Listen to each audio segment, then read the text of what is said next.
Päivää. Me oli Eppa. Mä tulin vähän niinku tuuraamaan, kun se mummi lähti johonkin parkkouriin reeneihin. Mä tulin vaan esittelemään, millaisia mulla on näitä jouluvalmistelut. Hetki vaan mä haen, mun joululaatikot alkavat olla valmiina jo. Kattokas. Mulla on tommonen joululaatikko ja tämmönen. Hienoi. Ja pistän ne tohon. Sit mä olen valmistellut joululaulun.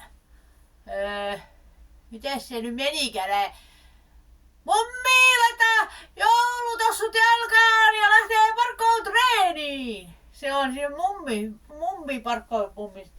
Mulla on joulukuusi.